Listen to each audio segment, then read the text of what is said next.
오늘은 너는 성막을 만들되 지난 화요일 큐티의 말씀을 갖고 함께 은혜를 나누기를 원합니다. 금주 새벽 큐티의 말씀은 성막을 만드는 이야기로 시작이 되어집니다. 어찌 보면 지금의 시대와 나의 상황과는 전혀 다른 말씀이기 때문에 묵상한다는 것, 이건 정말 쉽지가 않습니다. 하지만 마태복음 5장 18절에 진실로 너에게 이르노니 천지가 없어지기 전에는 율법의 1.1획도 결코 없어지지 아니하고 다 이루어지이다, 이렇게 이야기를 해요.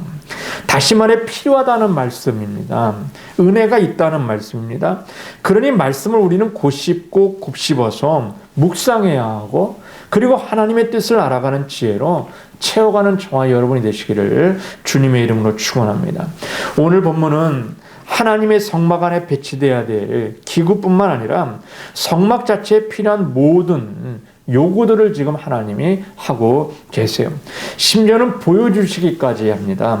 우리가 읽지는 않았지만 30절에 보면 너는 산에서 보인 양식대로 성막을 세울지니라, 이렇게 이야기를 해요.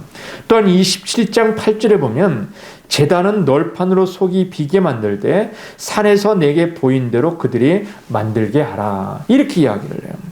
저는 이런 구절들을 볼 때마다 감동이 좀 있습니다.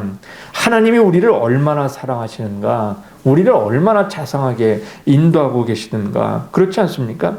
지금 사람들에게 설명을 하세요. 그런데 사람들이 설명한다고 잘 이해하지 못하는 분도 있을 것 같아요. 그래서 하나님은 백문이 불여일견, 그리고 시청각 자료를 통해서 보여주시는 거예요. 이렇게 만들어. 내가 설명을 한다, 설명을 했습니다. 그러나 잘 이해하지 못할 것 같으니까 이런 형태로 만들어, 이런 모양으로 만들어, 그리고 보여주셨다는 거예요. 이렇게 지어라고 그림을 친히 보여주셨다는 거예요.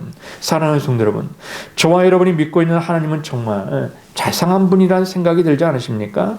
로마서 8장 15절에 보면 너희는 다시 무수하는 종의 영을 받지 아니하고 양자의 영을 받았으므로 우리가 아빠 아버지라 부르시느니라, 이렇게 이야기를 해요.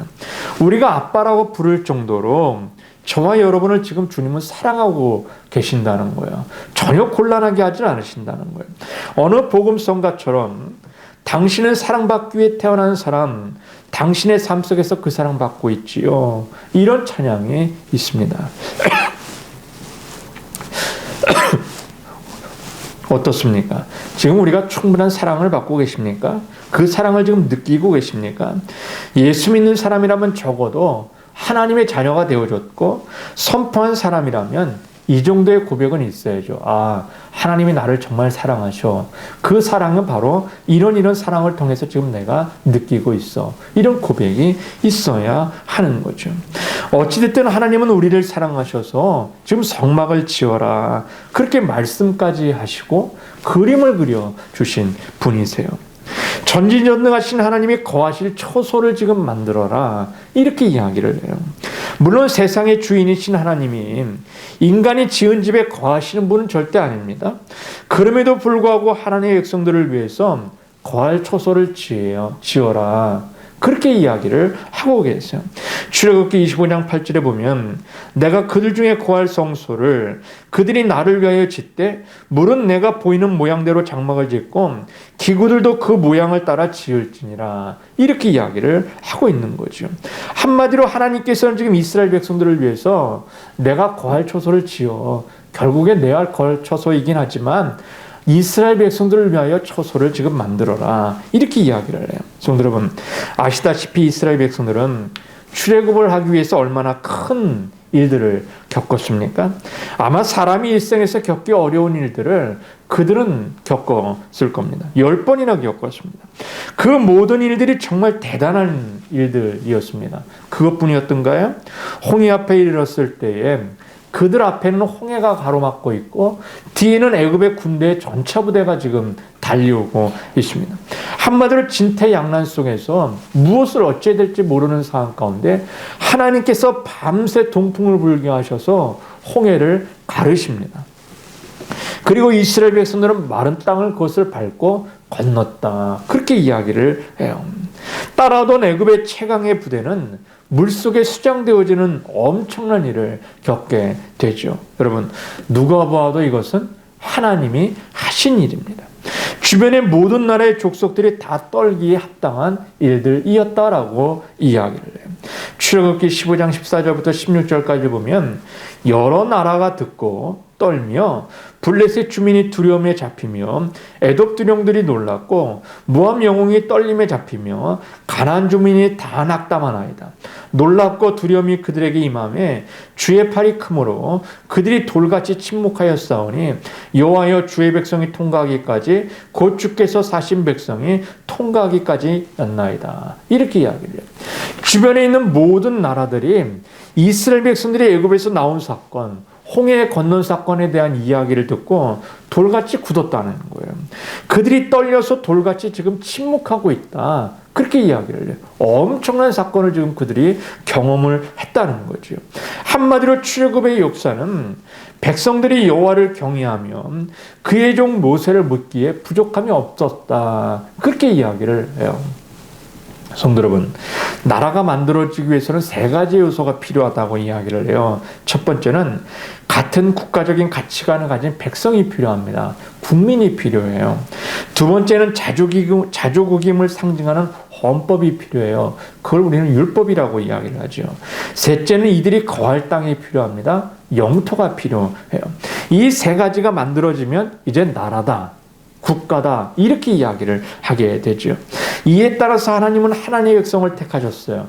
그리고 그들에게 맞는 헌법인 율법을 주시는 것입니다. 그런 하나님이 당신의 백성들을 위해서 계명을 주고 계세요. 이러한 위대한 일을 하신 하나님이 하나님의 백성이 거하는 나라를 만드신다니, 또한 하나님의 백성이 거할 땅으로 가기 전에 하나님의 거할 처소를 만들다니, 여러분 이게 얼마나 감격스러운 일이겠습니까?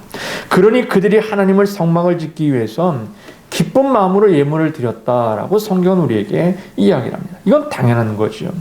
오늘 본문은 지성소의 기구를 만들고 성소의 기구를 만들고 성막, 다시 말해 광야에 이동식 성전을 짓는 것을 지금 이야기를 하고 있다는 거예요.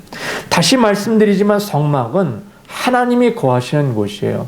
지금으로 이야기하면 한 20평 정도의 크기밖에 되지 않아요.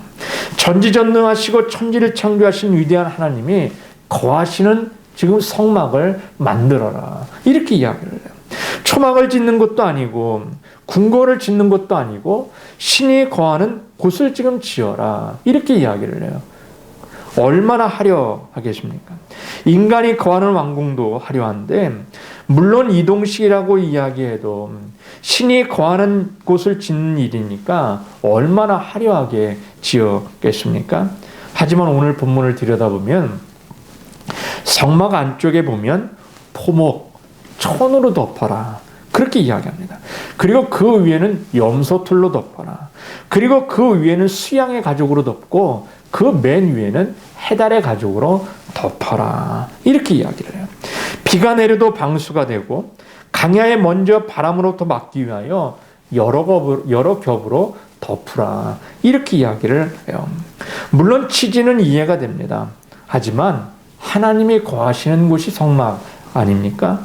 그렇다면 이스라엘 백성들은 홍해를 통해서 바로 왕에게 행했던 이적들을 통해서 그리고 엘림이라고 하는 오아시스를 경험케 하고 이끄신 하나님 아니십니까? 그러니 비단으로 덮어도 될 것 같고 화려한 술을 놓은 금장 옷감으로 덮어도 될 것 같고 한마디로 화려한 황금으로 덮어도 될 것 같습니다. 그렇게 해도 아무도 이야기할 사람이 없지요. 물론 지성소와 성소는 화려한 금과 수놓은 것으로 많은 것을 장식을 합니다. 하지만 겉으로 보이는 오늘 본문의 성막은 왠지 좀 초라해 보이지를 않습니까? 성도 여러분 어떻습니까? 하나님이 거하신 좀 화려해야 되지 않습니까? 좀 멀리서도 빛이 좀 번쩍번쩍 빛나고 좀 멋있어 보여야 되지 않겠습니까? 여러분은 무엇이 보이십니까? 야, 하나님이 명색이 그래도 하나님이 거하시는 성막인데 좀 화려해야 되지 않아? 좀 적어도 금들이 좀 겉으로 좀 치장돼야 되지는 않아? 심지어는 성막에 쓰이는 모든 기구, 그리고 말뚝, 그리고 포장 말뚝, 이 모든 것을 다 노스로 만들어라. 멀리서도 빛나게 보이는 황금이 아니라 달아 없어지는 노스로 만들어라. 그렇게 이야기를 하세요. 성도 여러분, 성막이 어떻게 보이십니까? 예수님이 이 땅에서 처음 행하신 표적이 바로 무엇인가 하면 요한복음 2장에 보면 물을 변하여 포도주로 변하는 사건이 등장을 합니다. 가나의 혼잔치 이야기일 겁니다. 사흘째 되던 날에 예수님은 갈릴리 가나 지역에서 벌어지는 혼인잔치 집에 청함을 받게 되었습니다. 그리고 제자들과 함께 참석합니다. 사흘째 되던 날이라고 했으니까 첫째 날부터 참석한 것은 아닌 것 같아요. 어찌됐든 예수님이 참석하신 날에 잔치집에 포도주가 떨어집니다. 지금의 시대도 마찬가지지만 예수님 당시의 결혼식 준비는 한 달, 두 달 준비하는 게 아닙니다. 1년 이상의 결혼식을 준비를 합니다. 그런 그들에게 포도주가 떨어졌다는 것은 이건 엄청난 망신입니다. 수개월 동안 준비해온 결혼식을 망치는 것이 곧 포도주가 떨어지는 거지요. 평생에 가장 축복받아야 될 그 자리가, 평생에 기억돼야 될 가장 그 자리가 지금 망치게 생겼습니다. 그러니 포도주가 떨어졌다는 것은 엄청난 재앙입니다. 유대인들은 결혼식 날짜가 잡히면 연회장이라고 하는 이 직책을 집안에서 가장 경험이 많은 어른이 맡습니다. 오실 손님의 수를 정합니다. 그리고 음식의 양을 정합니다. 그리고 그곳에 포도주가 떨어졌다. 이건 뭔가 엄청난 실수가 지금 일어나고 있는 겁니다. 가장 경험이 많고 집안의 어른이 주도하는 잔치집에 포도주가 떨어졌다는 거예요. 예수의 어머니 마리아의 부탁으로 예수님은 종들을 불러다가 돌 항아리 6에 물을 가득 채워라. 그리고 물이 채워진 그 항아리에서 물을 떠다가 연회장에게 떠다 주라는 거예요. 하인들은 이유도 모른 채 연회장에게 포도주를 떠다 줍니다. 소위 말하면 물을 떠다 주는 거죠. 경험 많은 연회장은 그 물을 맛보고 놀랍니다. 일반적으로 처음에 좋은 포도주를 주고 시간이 갈수록 흥에 겨워 취해 갈수록 질이 떨어지는 포도주를 내는 것이 잔치집의 대부분의 형태였다는 거예요. 일반적이었다는 거예요. 하지만 점점 시간이 가면 갈수록 좋은 포도주가 나왔다. 그래 연회장이 기뻐하는 일이 일어납니다. 요한복음 2장 10절 11절에 보면 말하되 사람마다 먼저 좋은 포도주를 내고 취한 후에 낮은 것을 내거늘 그대는 지금까지 좋은 포도주를 두었다 하니라. 예수께서 이 첫 표적을 갈릴리 가나에서 행하여 그의 영광을 나타내심에 제자들이 그를 믿으니라. 이렇게 이야기를 해요. 여러분, 많은 사람들이 이 가나안의 포도원 잔치를 원의 잔치를 보면서 놀라는 일이 있죠. 야, 역시 예수님은 가능하셔. 물이 변해 포도주가 됐다? 놀라운 일이지. 정말 포도주가 맛이 있다 없다? 뭐 이렇게 집중할 수가 있어요. 그런데 11절에 예수님은 이 가나안의 잔치를 무엇이라고 이야기하는가? 처음 표적이라 이렇게 이야기를 해요. 여러분, 표적이 무엇입니까? 내가 메시아야. 이걸 증명하는 이적이, 기적이 곧 표적이에요. 그러니 이것을 통해서 내가 메시아다. 이것을 통해서 하나님의 아들 독생자 예수가 곧 나다. 내가 너희들을 구원하러 이 땅에 왔다. 이걸 보여주기 위한 것이 곧 표적이라는 거예요. 물이 변해 포도주가 되어지는 사건, 이건 중요해요. 그런데 물이 변해 포도주가 되어진 이유가 무엇입니까? 그것은 곧 내가 곧 하나님이고 내가 곧 너희들을 구원할 메시아야. 이걸 보여주기 위하여 하셨다는 겁니다. 더 당신의 메시아임을 증명하는 일이었다는 거예요. 그런데 여러분, 이 포도주가 되어지는 사건보다 더 중요한 것이 있어요. 이 표적을 통해서 제자들은 예수님을 믿었다. 이렇게 이야기를 하고 있어요. 여러분, 이해가 되십니까? 예수 믿는 사람은 별 수 없네. 교회가 왜 저래? 쇠 곁으로 보이는 것들에 대해서 자신이 느끼는 것들에 대해서 판단을 하는 시대가 바로 지금 아닙니까? 하지만 예수님은 지금 누구에게 집중하고 있던가? 예수님의 제자들은 지금 예수님에게 집중을 하고 있다는 거예요. 우리의 삶도 마찬가지죠. 세상에 많은 사람들은 우리를 보면서 예수 믿는 사람이 뭐 저래? 왜 저래? 꼭 예수를 저렇게 믿어야 돼? 예수 믿는다고 뭐 달라지는 게 없네. 뭐 이렇게 이야기하는 사람들이 있을 수 있죠. 소위 말하면 겉으로 보여지는 것들에 대해서 자신이 느낀 대로 판단하는 시대가 바로 지금의 시대입니다. 여러분, 이 사건을 통해서 예수님의 제자들이 지금 어떻게 합니까? 지금 예수님을 믿었다, 이렇게 이야기를 해요. 지금 많은 사람들은 그 포도주의 맛을 보면서 야, 역시 포도주는 이게 진짜지, 이런 포도주가 나온 이 잔치집은 믿을만해, 대단하네, 연회장을 칭찬합니다. 그 잔치의 신랑을 칭찬하기도 하고 그 포도주의 맛을 보면서 이런저런 평을 하면서 칭찬을 하기도 합니다. 그런데 이 제자들은 지금 그 포도주에 집중하는 것이 아니라 예수님을 바라보는 거예요. 아, 물이 변하여 포도주가 됐다, 더 중요해. 하지만 그 제자들은 지금 예수님을 집중하는 거예요. 예수님을 보니까 야, 예수님이 진짜 메시아야. 예수님이 우리가 기다려온 하나님의 아들이셔. 우리의 구원자, 독생자들 예수라니까. 그러니 우리가 예수 믿어야지. 이거 예수님께 집중을 하더라는 거예요. 물질을 변화시키는 분이 예수님이시구나. 이것 중요합니다. 그런데 이것보다 더 중요한 게 뭐야? 이것들을 변화시킬 수 있는 분이 나를 변화시킬 수 있는 분이시구나. 나를 구원해 주실 수 있는 분이시구나. 그분이 곧 예수님이시구나. 그리고 이 예수님에 집중하니까 제자들이 예수님을 믿더라. 이렇게 성경은 우리에게 이야기를 하고 있어요. 이게 첫 가나의 표적이라, 예수님의 첫 이적이라, 표적이라, 그렇게 이야기를 하고 있지요. 사랑하는 성도 여러분, 우리가 예수님을 믿는 이유가 무엇입니까? 병자를 고쳤기 때문에 예수님을 믿습니까? 아니지요. 가난한 자에게 물질의 복을 주었기 때문에 우리가 예수님을 믿습니까? 아니죠. 무리를 거르시는 초자연적인 기적을 일으키시는 분이기 때문에 우리가 예수님을 믿습니까? 아니죠. 예수는 우리를 죄에서 구원하실 분이시기 때문에 믿는 겁니다. 그분만이 우리에게 영생을 주실 수 있고 그분만이 우리를 천국으로 인도하실 수 있는 분이기 때문에 우리가 그분을 믿고 있는 거죠. 물론 예수님은 무리를 걸으셨어요. 오병의 기적을 경험케 하셨어요. 눈먼 자도 눈을 뜨게 하셨고 죽은 자도 살리시는 분이세요. 하지만 그것보다 더 중요한 건 뭐예요? 그분이 우리를 위한 메시아이기 때문에. 여러분, 세상의 사람들은 눈에 보이는 것에 치중을 합니다. 보이는 것이 화려하면 좋다고 이야기를 해요. 정말 그렇습니까?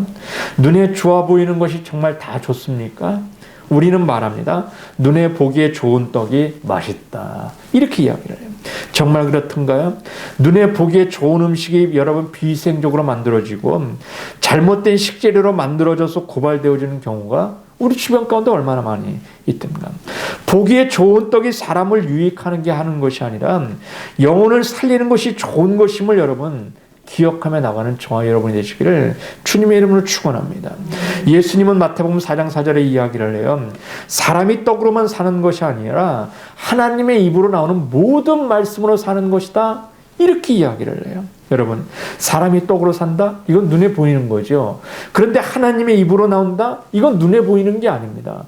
이건 눈에 보이지 않는 것이지만 눈에 보이지 않는 그것으로 우리는 살아간다. 주님은 그렇게 말씀하고 있는 거예요. 그렇습니다. 저와 여러분을 살게 하는 것은 물이 포도주가 된 기적이 아니라 예수로만 사는 것임을 여러분 기억하며 나가시길 저와 여러분이 기억하며 나가시길 주님의 이름으로 축원합니다. 예수님은 가난한 목수의 아들입니다. 아침부터 오후까지 뜨거운 햇볕을 받으면서 이 마을 저 마을을 돌아다니면서 일거리를 찾아다니는 피곤한 삶을 사셨던 분이 예수님이세요. 그런 겉모습이 여러분 얼마나 초라했겠습니까? 광야에서 내려지는 그 햇빛으로 온 몸은 다 검게 탔을 겁니다. 그리고 피곤한 그 모습으로 눈은 행했을 겁니다. 머리도 제대로 감지 못하고 손도 제대로 씻지 못하는 그런 지저분한 모습이었을 거예요. 어찌 보면 예수님의 외모는 정말 별품이 없었을 거예요. 그런데 여러분, 무엇을 보고 계십니까? 성막도 겉으로 보면 정말 초라하지요. 기대했던 이방 민족들도 별 수 없네, 이렇게 비웃었을지도 모릅니다. 애굽에서 10가지 재앙을 내렸다며, 홍해를 그렇게 많은 땅을 밟듯이 건넜다며, 오아시스를 통해서 너희들의 목마름을 다 해결했다며, 그런데 그런 하나님께서 이렇게 초라해? 이런 20평도 되지 않는 이곳에서 거하신다고? 이렇게 초라한 모습으로, 그것도 금도 아닌 노수로 만들어낸 기둥들로 세워진 그 성막에 거하신다고? 비웃었을는지도 모릅니다. 그렇습니다. 우리를 보면서도 초라하다 이야기할 수가 있을런지도 모르겠어요. 하지만 하나님이 디자인하신 성막은 겉으로는 초라해 보이지요. 그런데 성소와 지성소로 들어가면 들어갈수록 황금과 수놓은 천과 향기로 가득한 곳을 만나게 되질 않습니까? 여러분, 우리의 겉모습도 마찬가지예요. 비록 내가 예수님을 믿는다, 초라해 보일 수 있죠. 어려워 보일 수 있죠. 가진 것이 없어 보일 수도 있죠. 그럼에도 불구하고 우리 안으로 점점 들어갈수록, 우리와 점점 깊은 교제를 하면 할수록 예수의 향기가 나는 저와 여러분이 되시기를 주님의 이름으로 축원합니다. 내가 예수 믿어서 평안이 있어, 복음의 화려함이 있어, 이것을 정작 나랑 교제하는 기쁜 삶을 나누는 성도들이 이것을 드러내는 저와 여러분이 되시기를 주님의 이름으로 축원합니다. 그냥 겉으로 봐서는 저 사람 뭐 잘 모르겠네, 예수 믿는다고 나하고 차이를 잘 모르겠네. 그런데 교제하면 교제할수록 기쁨이 있습니다. 화려함이 있습니다. 예수의 향기가 바라는 역사가 일어나는 겁니다. 그러면서 역시 예수 믿는 사람들은 속이 달라 정말 달라도 다르네. 예수님의 보혈로 제사함을 받은 우리는 예수님의 성품을 닮아가는 일에 깨어 있어야 하는 것입니다. 우리는 내면의 성령의 열매가 풍성히 맺어서 그리스도의 향기를 드러내는 자의 삶을 살아가야 되는 겁니다. 우리를 통해 우리의 기쁨의 교회를 통해서 이 땅의 영광을 드러내는 저와 여러분이 되시기를 주님의 이름으로 축원합니다. 처음 가운데 이 교회가 세워질 때에 많은 사람들은 여기에 과연 교회가 있나? 지하에 뭐가 있나? 뭐 이렇게 생각했을 것 같아요. 그런데 교회 간판을 걸고 이제는 이 교회에 들어오는 사람들은 여기에 이런 아름다운 교회가 세워졌구나, 멋있는 아늑한 교회가 세워졌구나, 이걸 느끼게 하는 거죠. 오늘 본문 1절은 너는 성막을 만들되 라고 시작을 합니다. 여러분, 성막의 완성은 27장 21절 하반절을 보면 이는 이스라엘 자손이 대대로 지킬 규례니라, 이렇게 이야기를 해요. 이렇게 말씀을 마칩니다. 사랑하는 성도 여러분, 우리가 대대로 지켜야 될 규례가 바로 무엇입니까? 바로 하나님의 말씀입니다. 성막 만드는 건 중요해요. 그런데 그것보다 더 중요한 건 뭔가? 하나님의 말씀대로 성막을 만들었다는 거예요. 이게 곧 규례라고 하는 거예요. 그렇지 않습니까? 인간의 수고가 더 들어가면, 인간의 아이디어가 더 들어가면 효율적으로 성막을 지을 수도 있습니다. 화려하면서도 소박하게 지을 수 있습니다. 자원을 아낄 수도 있습니다. 이스라엘 백성은 수백만 명 아닙니까? 그러니 그들이 다 들어갈 수 있는 웅장한 규모의 성막을 지을 수도 있었을 것입니다. 하지만 하나님은 인간의 개입을 다 막으셨어요. 심지어는 그 안에 들어가는 실조차도 어떤 실을 어떻게 쓰라는 것까지도 다 말씀하셨어요. 그 이유가 무엇입니까? 인간의 개입을 막으시는 거죠. 그렇습니다. 하나님을 섬긴다면 저와 여러분이 마음대로 난 이렇게 하나님을 섬길 거야, 그게 아니죠. 내 마음대로 섬기는 것이 아닙니다. 내 생각대로 섬기는 것이 아닙니다. 하나님을 섬긴다면서도 금송아지를 만들어 놓고 하나님이라 말했던 것이 이스라엘 백성들 아닙니까? 십계명의 두 번째 계명을 보면 하나님은 어떤 형상도 만들어 섬기지 말라, 이렇게 이야기를 해요. 이방신을 섬기지 말라는 말씀이 아니에요. 이미 첫 번째 계명에서 이방신을 섬기지 말고 하나님만 섬겨라, 그렇게 이야기를 해요. 두 번째 계명에서 말하고자 하는 것이 무엇입니까? 하나님을 우상처럼 섬기지 마라, 이걸 이야기하는 거거든요. 하나님을 어떻게 섬겨야 된다고 이야기를 합니까? 우리는 출애굽한 이스라엘 백성들이 광야에서 이제 모세가 하나님을 대면하러 산에 올라가지요. 그런데 돌아오지 않습니다. 백성들이 동요합니다. 그들의 모세의 형 아론에게 자신들을 좀 인도할 신을 좀 내라, 그렇게 요구를 합니다. 위협을 느낀 아론은 백성들의 요구대로 온갖 금 장식고를 다 모읍니다. 그리고 그것을 녹입니다. 그런데 거기에서 금송아지가 만들어집니다.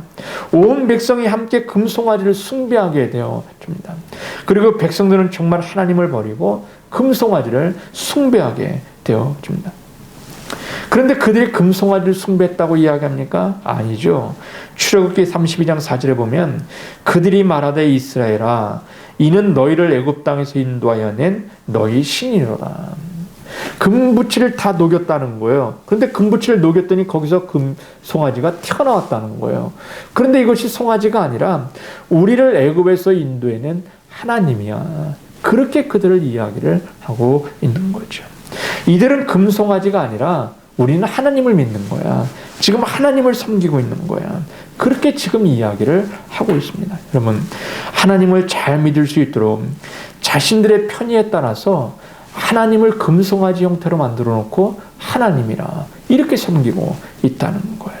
여러분, 이들이 우상을 섬겼던가요? 아니죠. 하나님을 섬겼어요. 그런데 하나님은 지금 그들을 향해서 지금 책망을 하고 계세요. 비록 나를 섬기는 방식이 조금 잘못됐긴 했지만 나를 좀 섬기려고 하는 행동이니까 내가 용서해야지. 뭐 그럴 수 있겠지요. 그런데 그렇게 말씀하십니까? 아니죠.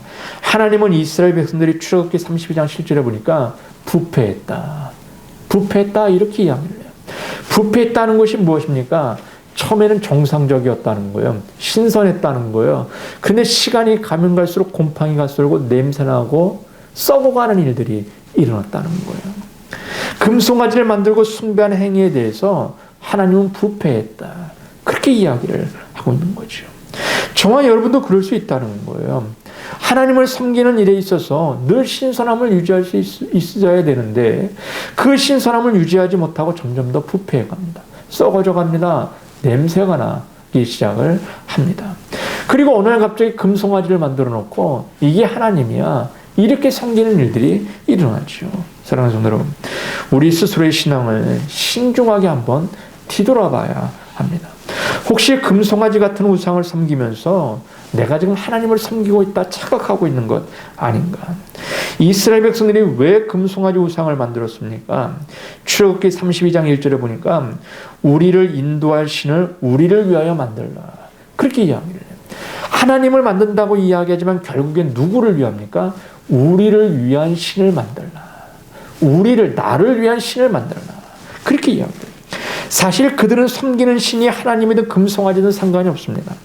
단지 자기들의 욕망을 채우기만 하면 되어지는 신을 만들고 있는 거죠.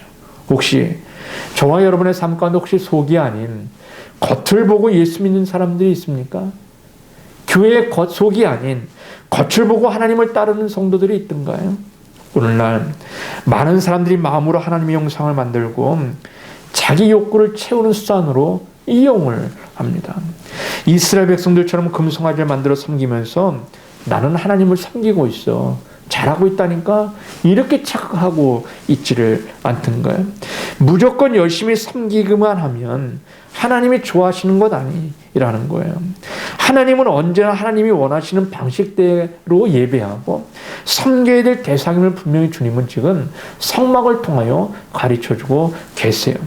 여러분 이제 다음 주에 부사렐과 오사렐을 통해 오홀리압을 통해서 하나님께서 성막을 만드시는 일을 구체적으로 그들에게 허락하는 일을 부어주세요. 그런데 하나님이 그들에게 지금 바느질도 잘하고 손재주가 있다 불렀을 거예요. 그런데 중요한 건 뭐예요? 그들을 그냥 내버려두지 아니하십니다. 하나님의 신이 감동되어지게 하시고 하나님의 말씀의 영을 부어주심으로 말미암아 그들이 우리가 재주가 있지만 우리들 재주를 충분히 사용해서 하는 것이 아니라 하나님이 말씀하신 대로 하나님이 허락하신 대로 하나님이 지시하신 대로만 이걸 해야 돼. 그런 일들이 일어나지요. 여러분, 하나님은 언제나 하나님이 원하시는 방식대로 예배하기를 원하십니다. 하나님은 제 계명을 통해서 하나님을 다른 우상처럼 섬기지 말고 하나님이 원하는 대로 섬겨. 그렇게 이야기를 하세요. 우리는 그렇게 지금 하나님을 섬기고 있던가 아니면 내가 섬기고 싶은 대로 섬기고 있던가 이걸 한번 점검해 볼 필요가 있지요. 우리는 예배에 집중해야 돼요. 설교를 경청하고 성경을 열심히 배우고 묵상해야 돼요. 왜요? 무엇보다도 이 시대는 하나님의 뜻이 무엇이든가 하나님이 원하시는 삶이 무엇이든가 이걸 바로 깨달아 아는 자의 삶을 살아가야 되기 때문에 베드로가 어느 날 예수님께 칭찬 듣는 일이 일어나지요. 예수님은 사람들이 누구라고 이야기를 하는가 묻고 난 이후에 제자들에게 그럼 너희들은 지금 나를 누구라고 생각을 하느냐. 그때 베드로가 주는 그리스도시요 살아계신 하나님의 아들이십니다. 야, 이건 정말 좋은 일이다. 너 그렇게 고백하고 있구나. 그리고 칭찬을 하세요. 그리고 나서 얼마 후에 예수님이 순환에 대해서 예고를 하십니다. 베드로는 그런 일이 절대로 주님께 일어나지 않도록, 예수님이 잡혀가지 않도록, 죽지 않도록 우리가 보호하겠습니다. 그렇게 이야기를 해요. 이에 예수님은 이야기합니다. 사단아, 내 뒤로 물러가라. 너는 나를 넘어지게 하는 자로다. 하나님의 일을 생각하지 아니하는도다. 도리어 사람의 일을 생각하는구나. 이렇게 이야기해요. 제자로서는 충분히 그럴 수 있지 않습니까? 예수님이 잡혀가시면 어떻게 합니까? 우리의 구원자이시며 우리의 메시아이신데 그런 일이 예수님에게 절대로 일어나지 않도록 내가 예수님을 보호하겠습니다. 충분히 그럴 수 있죠. 그런데 예수님은 말씀하세요. 너가 하나님의 일을 생각하지 않고 오히려 사람의 일을 생각하는구나. 여러분, 주님을 따른다는 것이 무엇입니까? 눈에 보이는 것, 사람의 일이 아닌 하나님의 일, 하나님이 말씀하신 눈에 보이지 않는 일을 따른다는 것 아닙니까? 하나님의 일을 생각한다는 것 아니겠습니까? 어느 집사님과 건강의 방법에 대해서 이야기하던 중에 아버님에 대한 이야기를 하신 분이 계세요. 지금 아버님이 90 나이에 건강하시다는 거예요. 그 비결이 음식은 소식을 하시고 땅을 밟고 부지런하게 계속해서 지금도 움직이고 계신다는 거예요. 이게 비법이라는 거예요. 그것을 아버님께 물려받아서 본인도 지금 열심히 그렇게 살려고 노력합니다. 이렇게 이야기를 해요. 요즘 현대인의 하두가 무엇입니까? 건강일 거예요. 두 번째는 경제일 거예요. 특히 코로나 시대에 2년에 가깝도록 마스크를 쓰고 건강에 조심하며 숨죽여 살아온 이유가 무엇입니까? 건강이죠. 소위 면역력을 높이기 위한 방법, 외출하지 않아도 집에서 운동할 수 있는 법, 그리고 건강하게 음식을 먹는 법, 고르는 법, 이런 건강한 정보가 다양하게 지금 넘치는 시대가 지금의 시대이죠. 신앙도 마찬가지예요. 신앙적으로 보면 개인의 건강만큼 교회의 건강, 코로나 시대의 교회의 역할에 대해서 그 어느 시대보다도 많이 이야기가 더 해자되는 시대가 지금의 시대이죠. 정말 한국교회가 그리스도의 몸으로서 머리이신 주님께 기쁨이 되고 그 나라에 유익이 되고 있는가, 이걸 생각해야 되는 시대가 바로 지금이에요. 성도 여러분, 몸이 움직일 때 몸의 건강한 요소로 작용이 되듯이 교회도 마찬가지예요. 주님께 영광이 되고 있던가를 생각하면서 주님의 생각을 통해서 충만히 움직이는 귀한 믿음의 일들이 일어나야 하는 거죠. 사랑하는 성도 여러분, 아름답고 건강한 손과 발, 그리고 몸이라고 하는 이 신앙과 믿음의 가치를 머릿속에 담고 가슴에 담고 가슴에 품을 때 가능한 것 아니겠습니까? 그 가치는 이미 성경을 통해 분명하게 우리에게 주어져 있습니다. 그런 가치에 의하여 우리의 몸의 모든 지체가 움직이고 가능한 것 아니겠습니까? 머리는 이 생각을 하는데 손과 발이 엉뚱하게 움직입니다. 그럼 우리는 그를 향해서 환자, 비정상적인 이네, 그렇게 이야기를 하고 있는 거죠. 그런 믿음의 삶이 우리 무엇입니까? 예수님이 생각하시고 하나님이 생각하시는 대로 손과 발이 움직이는 거예요. 교회가 움직여져 가는 거예요. 정말 이 시대를 향한 하나님의 뜻이 무엇인가?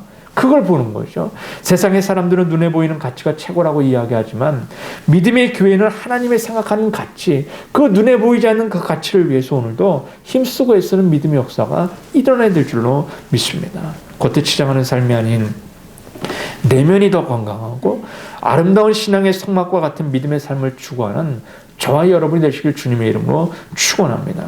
교제하면 교제할수록 깊이 그 성막 안으로 지성소 안으로 들어가면 들어갈수록 화려한 그리스도의 향기가 바라는 저와 여러분이 되셔야 될 줄로 믿습니다.